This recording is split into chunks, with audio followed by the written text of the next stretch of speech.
হাদিসের মধ্যে আসছে, বান্দা যখন কোনো একটা গুনাহ করে তখন তো ওই বান্দার অন্তরে একটা কালো দাগ পড়ে যায়। বান্দা যখন আরেকটা গুনাহ করে তখন তার অন্তরে আরো একটা কালো দাগ পড়ে যায়।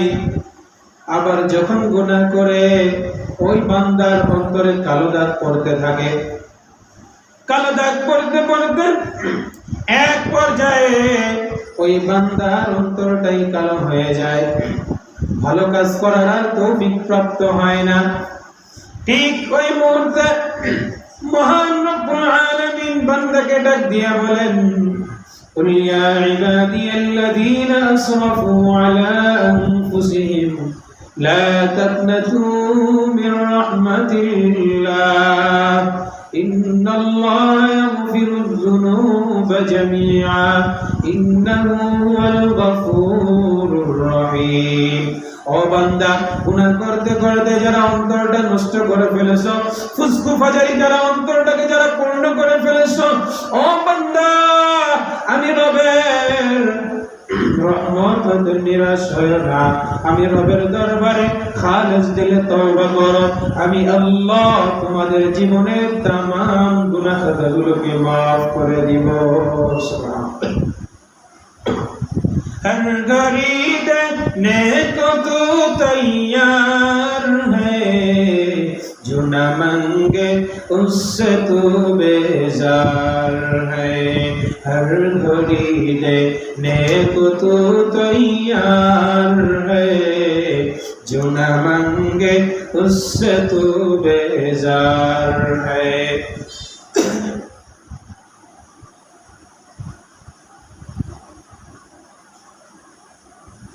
আমার রব এমন এক রব, এমন এক মাওলা, যিনি বান্দাকে ক্ষমা করতে ভালোবাসেন, বান্দাকে দিতে ভালোবাসেন। কিন্তু আমরা কপাল পোড়ার দল, সারা জীবন কত নাফরমানি করি, কত গুনাহ করি, রবের দরবারে মাফ চাওয়ার কোনো খবর থাকে না। হাদিসের মধ্যে নবীজি বলেন, কুল্লু বনি আদম খাত্তাত ওয়া খায়রুল খাত্তাইনা আত-তাওয়াবুন।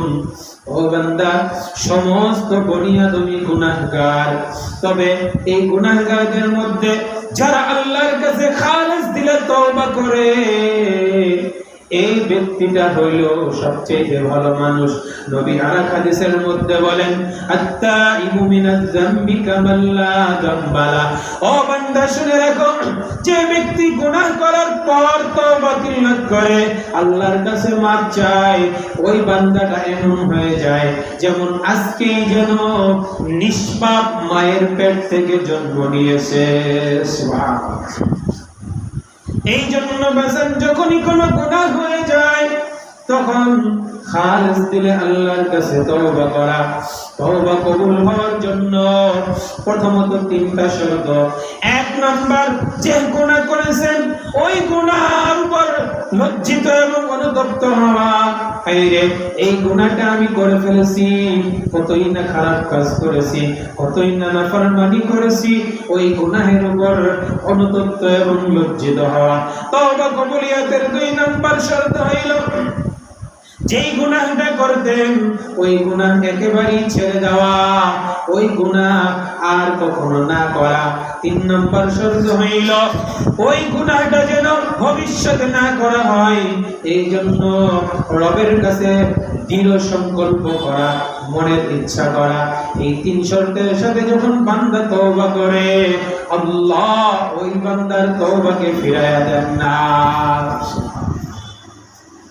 তওবা যদি কোন বান্দার সাথে সম্পৃক্ত হয়, তার তওবা কবুলিয়তের জন্য শর্ত হইল চারটা। যেই তিনটা বলা হইল, যে নিজের গুনাহের উপর লজ্জিত এবং অনুতপ্ত হওয়া, দুই নাম্বার ওই গুনাহ একেবারেই ছেড়ে দেওয়া, তিন নাম্বার ওই গুনাহ না করার দৃঢ় সংকল্প করা।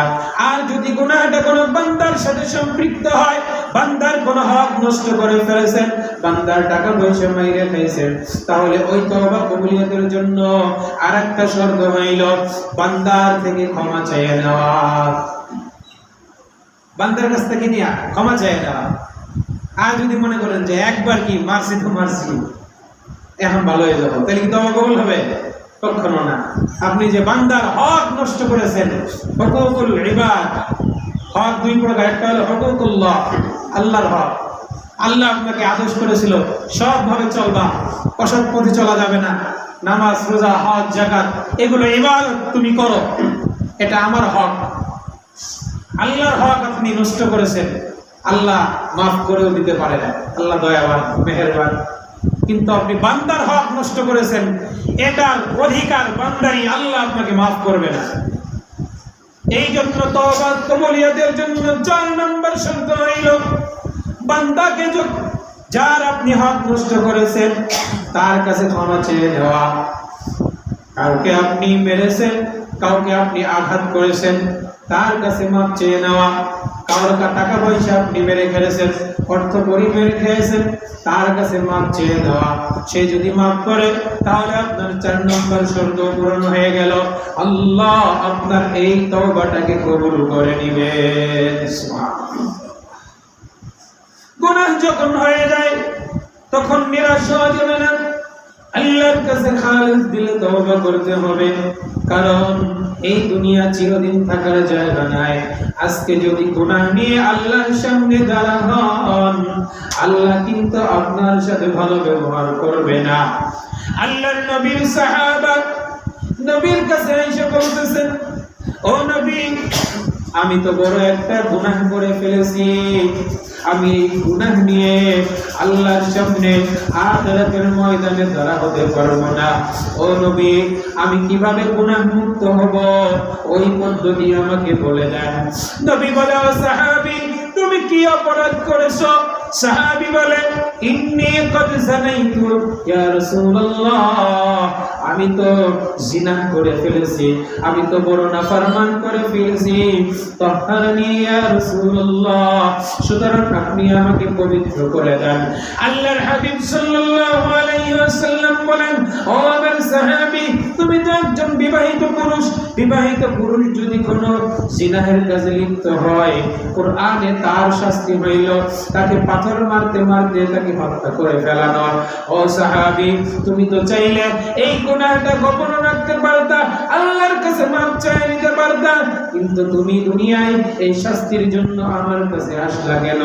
সাহাবী বলে, ওগো আল্লাহর হাবিব, আমি যে গুনাহ করেছি এই গুনাহটা দুনিয়ার আর কেউ জানে না, কিন্তু আমার যদি আজকে মৃত্যু হয়ে যায় তাহলে আল্লাহর সামনে আমি গুনাহ নিয়ে দাঁড়াবো কিভাবে?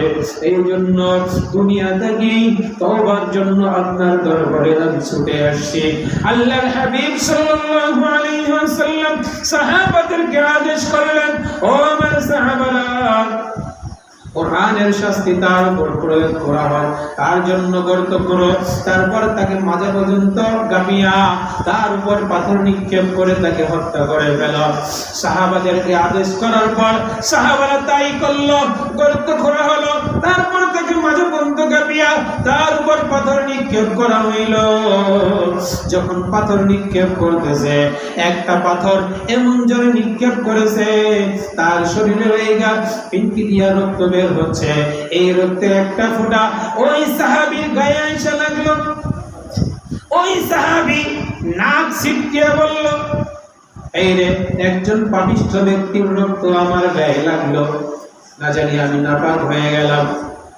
আল্লাহর হাবিব সাল্লাল্লাহু আলাইহি ওয়াসাল্লাম এই কথা শোনার সাথে সাথে ওই সাহাবীকে বলল, ও আমার সাহাবী, তার এক ফোঁটা রক্ত লাগছে, তাই তুমি নিজেকে নাপাক মনে করতেছো, বড় আফসোস করতেছো। ও আমার সাহাবী, তুমি শুনে রাখো, আমার এই সাহাবী আখিরাতে যেন গুনাহ নিয়ে না দাঁড়া হতে হয়, এই জন্য এমন তওবা করছে। এই তওবা যদি গোটা দুনিয়াবাসীর মাঝে ভাগ করে দেওয়া হয়, ও আমার সাহাবীরা শুনে রাখো, তার এই এক তওবা গোটা দুনিয়াবাসীর ক্ষমার জন্য যথেষ্ট হয়ে যাইবে। সুবহানাল্লাহ। ومن أراد الآخرة وسعى لها سعيها যে ব্যক্তি আখিরাতকে তলব করে এই ব্যক্তির চাইতে সৌভাগ্যবান আর কেউ হতে পারে না। আরে দুনিয়া ক্ষণস্থায়ী, এই দুনিয়ায় কষ্টের সম্মুখীন হওয়া যায়, দুঃখ একটু সহ্য করা যায়, কিন্তু আখিরাতের কষ্ট এমন কষ্ট, জাহান্নামীদের জন্য আল্লাহ পাক এমন আগুন তৈরি করে রাখছেন যে আগুনকে 3000 বছর পর্যন্ত জ্বালানো হয়েছে। এই ফুটন্ত দগ্ধ আগুনের মধ্যে জাহান্নামীকে জ্বলতে হবে। আল্লাহ পাক রব্বুল আলামিন হাশরের ময়দানে জাহান্নামী বান্দাদের সম্পর্কে বলবেন, হে আমার ফেরেশতারা, খুযুহু ফাগুল্লু সুম্মাল জাহিমা সাল্লু। ও আমার ফেরেশতারা, এই নাফরমানদেরকে গলায় ডান্ডা বেরি পরাও, পায়ে বেরি পরাও, তারপরে তাদেরকে টেনে হেসড়ে জাহান্নামের মধ্যে নিক্ষেপ করো। বাজানে আমার জাহান্নামের উত্তপ এমন উত্তপ, জাহান্নামের কাছে যাওয়ার কাছে সাথে সাথে বান্দার এমন পিপাসা লাগবে, আল্লাহর কাছে পানি চাইতে থাকবে, পানি পানি, 1000 বছর পর্যন্ত পানি চাইতে চাইতে মালিক ফেরেশতা তার জন্য পানির ব্যবস্থা করবে। বাজানে আমার এই পানি আল্লাহ পাক কোরআনের মধ্যে বলেন, ওই পানি এমন আমরা যে পানি খাই এমন পানি না। জাহান্নামীদের পোড়াইতে পোড়াইতে, জ্বালাইতে জ্বালাইতে যে রক্ত এবং পুজ হয়, এই রক্ত এবং পুজ যুক্ত বান্দাকে জাহান্নামে পানি পান করতে দেওয়া হবে। বাজারে আমার, আজ আমি আপনি গুনাহের দিকে একটু লক্ষ্য করি না। সামান্য কাজের জন্য আমরা গুনাহ করে ফেলি, একটু খবর রাখি না। এই গুনাহের জন্য আল্লাহর কাছে আমার কত বেশি ধরা খাইতে হইবে। বাজারে আমার, এই জন্য যদি খালেস দিলে আল্লাহর কাছে তওবা করেন, তাহলে আল্লাহ আপনার জীবনের तमाम গুনাহ খাতাগুলোকে মাফ করিয়া দিবে। এই জন্য যখন কোনো গুনাহ হয়ে যায়, আমরা খালেস দিলে আল্লাহর কাছে তওবা করব। তওবা এটা মুমিনের সিফাত। ভুল হওয়ার সাথে সাথে মুমিন বান্দা তওবা করবে। আর যদি চিন্তা করি, আরে গুনাহ হইতেছে, হোক, আস্তে আস্তে কি একটু যুবক হই, বৃদ্ধ হই, দাড়িটা পাকুক, যখন অসুস্থ হয়ে যাব তখন কি তওবা করব, আল্লাহর কাছে ক্ষমা নিয়ে নেব। মৃত্যু কিন্তু বলে কয়ে আসে না। আজকে আপনি জীবিত আছেন, হতে পারে কালকে আপনি লাশ হয়ে গোরস্থানে শুয়ে থাকবেন। এই জন্য গুনাহ হয়ে যাওয়ার সাথে সাথেই আল্লাহর কাছে খালেস দিল তওবা করা। সুযোগ আল্লাহ কাউকে দেন, আবার কাউকে দেন না। হতে পারে আল্লাহ পাক আপনাকে তওবা করার সুযোগ দিবেন, আবার হতে পারে নাও দিতে পারে। এই জন্য মৃত্যুর জন্য প্রস্তুত থাকা, মৃত্যুর জন্য সবসময় প্রস্তুত থাকা। আল্লাহ তাআলা কোরআনের মধ্যে বলেন, লাইসাতিত তাওবাতু লিল্লাযীনা ইয়ামালুনাস সাইয়্যাত হাত্তা ইযা আহাদাকুমুল মাউত ক্বালু তুবতুল আন। ও বান্দা, সারা জীবন নাফরমানি করেছো, যখন মৃত্যুর সময় ঘনিয়ে আসলো, যখন বৃদ্ধ হয়ে গেল, তখন যদি তুমি তওবা করো, আল্লাহ আমাকে মাফ করে দাও, ওই তওবাটা আল্লাহ কিন্তু কবুল করবেন না। কোরআনের আয়াত যে সারা জীবন নাফরমানি করেছেন, মৃত্যুর সময় ওই নাফরমানিটাই সামনে আসবে। তওবা করা ঈমান নসিব হবে না, বেঈমান হয়ে মারা যাবে। ফিরাউন যে আল্লাহর দুশমন ছিল, যে পয়গম্বর মূসা আলাইহিস সালাতু ওয়াস সালামকে কষ্ট দিয়েছে, দুঃখ দিয়েছে, যন্ত্রণা দিয়েছে, যার কষ্টের কারণে মূসা পয়গম্বর নিজের মাতৃভূমিতে থাকতে পারে নাই, তার হিজরত করে কিনারে চলে যেতে হয়েছে। এই মূসা পয়গম্বর যখন দ্বীনের দাওয়াত নিয়ে ফিরাউনের কাছে আসলো, তখন ফিরাউন সিদ্ধান্ত নিল এই মূসাকে আর বাঁচিয়ে রাখা যাবে না। আগে তো দেশান্তর করেছিলাম, এখন কি তাকে স্বনির্মূলে হত্যা করে দিতে হবে, এই সিদ্ধান্ত নিল। মূসা আলাইহিস সালাতু ওয়াস সালামের যে উম্মত ছিল, তারা বলল, আপনাকে হত্যা করলে আমাদের কিন্তু ছাড়বে না, সবাইকে ফিরাউন হত্যা করে ফেলবে, সুতরাং আমাদের বাঁচানোর ব্যবস্থা করেন। তো মূসা আলাইহিস সালাতু ওয়াস সালাম আল্লাহর কাছে দোয়া করছে, আল্লাহ, আমি এবং আমার উম্মত কি করব এখন? ফিরাউন বাহিনীর সাথে যুদ্ধ করার ক্ষমতা নাই, আমাদের করণীয় কি? তখন আল্লাহ পাক রব্বুল আলামিন বললেন যে মুসা, আজকে রাত্রের মধ্যেই তুমি তোমার বাহিনীদেরকে নিয়ে, তোমার অনুসারীদেরকে নিয়ে হিজরত করে চলে যাও। তো মুসা আলাইহিস সালাতু ওয়াস সালাম যেখানে যাইতে চাইছিল, তো রাত্রের অন্ধকারের কারণে তারা ওই পথে না যায় নীল নদের পথে দৌড়ে গেল। তো ফিরাউন বাহিনী যখন খবর পেয়েছে, তখন ফিরাউন তার সৈন্যবাহিনী স্বয়ং নিজে সশস্ত্র সৈন্যবাহিনী নিয়ে মুসা পয়গম্বরকে মারার জন্য এবং তার উম্মতকে মারার জন্য তার পিছু পিছু অগ্রসর হয়েছে। তো মুসা আলাইহিস সালাতু ওয়াস সালাম যাইতে যাইতে একবার নীল নদের সামনে খাড়া, সামনে পানি, পিছনে ফিরাউন বাহিনী, ডাইনে বামে ফিরাউন বাহিনীর সৈন্য দল, বাঁচার কোনো রাস্তা নাই, কোনো ব্যবস্থা নাই। তখনই মুসা পয়গম্বর নামাজে দাঁড়ায় গেছে। এটা আমাদের জন্য শিক্ষা। যখন দেখবেন কোনো বাঁচার কোনো রাস্তা নাই, যখন বিপদ আর বিপদ, এই বিপদ সেই বিপদ, তখন নামাজে দাঁড়াইয়া আল্লাহর কাছে দোয়া করতে হবে। সাহাবায়ে কেরাম সামান্য থেকে সামান্য বিপদে পড়লে তারা নামাজে দাঁড়ায় যেতেন, তারা দোয়া করতেন, আল্লাহ তুমি আমার বিপদ থেকে রক্ষা করো। মুসা পয়গম্বর নামাজে দাঁড়ায় গেছে। নামাজ শেষে রবের কাছে হাত বাড়িয়ে বলে, রব্বে কারীম, ফিরাউন বাহিনী তিন দিক থেকে আমাদেরকে আক্রমণ করে ফেলেছে। সামনে নীল নদ, বাঁচার কোনো রাস্তা নাই। ও আল্লাহ, এই ফিরাউন বাহিনী থেকে বাঁচানোর রাস্তা আমাকে বের করে দেন।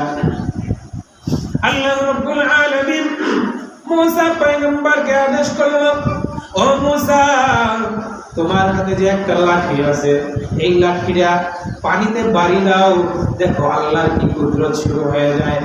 মুসা পয়গম্বর আল্লাহর কথা শুনিয়া হাতের লাঠি যখন পানিতে বাড়ি মারছে, সাথে সাথে আল্লাহ পাক রব্বুল আলামিন পানির মধ্যে 12টা রাস্তা তৈরি করে দিয়েছেন। জোরে বলেন না সুবহানাল্লাহ। যে রাস্তা, এমন রাস্তা, এমন পথ মানুষ সুন্দরভাবে যাইতে পারে, ভিজেও না, নিচে ডুবারও কোনো ভয় নাই। মুসা পয়গম্বর এবং তার উম্মতেরা এই রাস্তার উপর দিয়ে সুন্দরভাবে নীল নদ পার হয়ে গেছে। নীল নদ যখন পার হয়ে গেছে, এবার ফিরাউন বাহিনী আসিয়া ওই নীল নদের সামনে উপস্থিত। ফিরাউন বলে, কি রে, কি অবস্থা? এখানে তো কোনো ব্রিজ ছিল না, কিন্তু এত সুন্দর ব্রিজটা কে বানাইলো? কে বানাইছে ব্রিজ? আল্লাহ। সব কিছু কেউ করতে পারে না, একজন করতে পারে, তিনি কে? আল্লাহ। আল্লাহ পাক রব্বুল আলামিন মৌসুম ছাড়াও বেমৌসুমি ফল মানুষকে খাওয়াইতে পারে, ঠিক কিনা? মারিয়াম আলাইহিস সালাতু ওয়াস সালাম মসজিদের মধ্যে তাকে রেখে গেছে জাকারিয়া আলাইহিস সালাম। তার কাছে খাবার দাবার তেমন ছিল না। মারিয়াম আলাইহিস সালাতু ওয়াস সালামকে জাকারিয়া আলাইহিস সালাম বলছে, তুমি এখানে একদিন অবস্থান করো, আগামী দিন আমি তোমার কাছে খাবার নিয়ে আসব। কিন্তু পরের দিন যখন জাকারিয়া আলাইহিস সালাতু ওয়াস সালাম মারিয়াম আলাইহিস সালামের কাছে খাবার নিয়ে আসছে, আয়েশা দেখে আল্লাহর এক নীলা খেলা। মারিয়াম আলাইহিস সালামের কাছে বেমৌসুমি ফল ফলাদি দ্বারা তার রূপটা ভরপুর, ঘরটা ভরপুর। জাকারিয়া আলাইহিস সালাম তাকে জিজ্ঞাসা করে, ও মারিয়াম, তোমার কাছে এই বেমৌসুমি ফল কোথা থেকে আসলো, কে দিল? মারিয়াম বলে, ও আমার মামা, আমি যখন রাত্রিবেলা নামাজে দাঁড়ায় গেছি, নামাজ শেষে যখন ঘুমাইছি, ঘুম থেকে উঠিয়া দেখি এই ফলগুলো আমার কাছে রেখে দেওয়া হয়েছে, আমি এখনো এই ফলগুলো খাই নাই। তখন জাকারিয়া আলাইহিস সালাতু ওয়াস সালাম ওহীর মাধ্যমে জানতে পারলেন এই ফলগুলো আল্লাহর পক্ষ থেকে কুদরতিভাবে মারিয়াম আলাইহিস সালামের জন্য দেওয়া হয়েছে। সুবহানাল্লাহ। কেউ যেটা করতে পারে না, এটা করতে পারে একজন, তিনি কে? আল্লাহ। ফিরাউন দেখতেছে তাদের সামনে পুরো রাস্তা, এটা কে করলো? আল্লাহ করলো। ফিরাউন চিন্তা করলো, যে রাস্তা দিয়ে মুসা পয়গম্বর পার হয়ে গেল, এই রাস্তা দিয়ে আমিও পার হতে পারবো। এই চিন্তা করিয়া ফিরাউন এবং তার সৈন্য সামন্ত বল এই রাস্তার উপরে উঠলো পার হওয়ার জন্য। মুসা পয়গম্বর উপরে যাইয়া আবার নামাজে দাঁড়ায় গেলেন। নামাজে দাঁড়াইয়া নামাজ শেষে রবের কাছে দোয়া করে, ও রব্বে কারীম, ফিরাউন বাহিনী থেকে বাঁচার জন্য তুমি এই নীল নদের মধ্য দিয়ে রাস্তা তৈরি করে দিলা। ও আল্লাহ, আমরা তো ঠিকঠাক ভাবে রাস্তা পার হয়ে গেলাম, এখন তো ফিরাউন বাহিনী ওই রাস্তায় উঠে গেছে। ও আল্লাহ, ফিরাউন বাহিনী যদি নদীটা পার হয়ে যায় তাহলে তো তারা আমাদেরকে আজকে স্বনির্মূলে হত্যা করে ফেলবে, নির্যাতন করবে। ও আল্লাহ, ফিরাউন বাহিনী থেকে বাঁচানোর ব্যবস্থা আপনি করে দেন। আল্লাহ পাক রব্বুল আলামিন মুসা পয়গম্বরকে বলল, ও মুসা, একটু আগে যেমন তুমি তোমার লাঠি দিয়া পানিতে পানি মারছো, আমি আল্লাহ পানির মধ্যে রাস্তা করে দিয়েছি। ও মুসা, তোমার লাঠিটা দিয়া আবার পানির মধ্যে পানি মারো, আমি আল্লাহ এই রাস্তাগুলোকে আবার পানিতে পরিণত করে দিব। মুসা পয়গম্বর তার হাতে যে লাঠি ছিল, এবার লাঠিটা পানির মধ্যে একটা বাড়ি মারলেন। আল্লাহর কি কুদরত, আল্লাহর কি লীলা খেলা, সাথে সাথে ওই ব্রিজগুলা আবার পানিতে পরিণত হয়ে গেল। যারা বলেন না সুবহানাল্লাহ। পানিতে যে পরিণত হইল, পরিণত হওয়ার আগে ফিরাউন কিন্তু এই রাস্তার উপর উঠছিল। যখন রাস্তাটা ভেঙে গেছে, ডুবে গেছে, তখন ফিরাউনও ডুবে যায়। ফিরাউনের সৈন্য সামন্ত সব কিছু ডুবে যায়। তার যে সৈন্য সামন্ত ছিল, নীল নদ তো অনেক, মিশরের গভীর নীল নদ, অনেক গভীর পানি। নীল নদে যখন সকলে ডুবলো, বেশিরভাগই তারা মারা গেছিল, অল্প কিছু হয়তো তারা বেঁচে উঠছে। এবার ফিরাউন চুপড়ি খাইতেছে আর মৃত্যুর জন্য তৈরি হইতেছে। ঠিক এই সময় ফিরাউন রবকে ডাকিয়ে বলে, মুসা পয়গম্বরকে ডাকিয়ে বলে, ও মুসা, এখন আমি বুঝতেছি আমি হয়তো কিছুক্ষণের মধ্যে মারা যাব। ও মুসা, শুনে রাখো, শুনে রাখো, আমি আজকে থেকে আমি রবের কাছে খালেস দিলে তওবা করলাম, আর জীবনে কোনোদিন নাফরমানি করব না। সাথে সাথে আল্লাহ পাক আয়াত নাযিল করে দিলেন, লাইসাতিত তাওবাতু লিল্লাযিনা ইয়া'মালুনাস সাইয়্যাত হাত্তা ইযা হাদারা আহাদাকুমুল মাউত ক্বালু তুবতুল আন। ও মুসা, ফিরাউনকে জানায় দাও, সারা জীবন নাফরমানি করছো, সারা জীবন মানুষকে অত্যাচার করছো, সারা জীবন কোন নাফরমানির কোনটা কমতি রাখো নাই, এখন মৃত্যুর সময় আসছে, এখন তওবা করবা। এই তওবা আল্লাহ কখনো কবুল করবেন না। আল্লাহ তাআলা আয়াতের মাধ্যমে জানায় দিলেন, এই জন্য সারা জীবন আপনি নাফরমানি করবেন আর মৃত্যুর সময় তওবা করবেন। মৃত্যুর সময় দান সত্য সবকে বইরে ফেলবেন, ওইটা কিন্তু কাজে আসবে না। এই জন্য আল্লাহ পাক আমাদেরকে তার গোলাম হিসেবে বানিয়েছেন।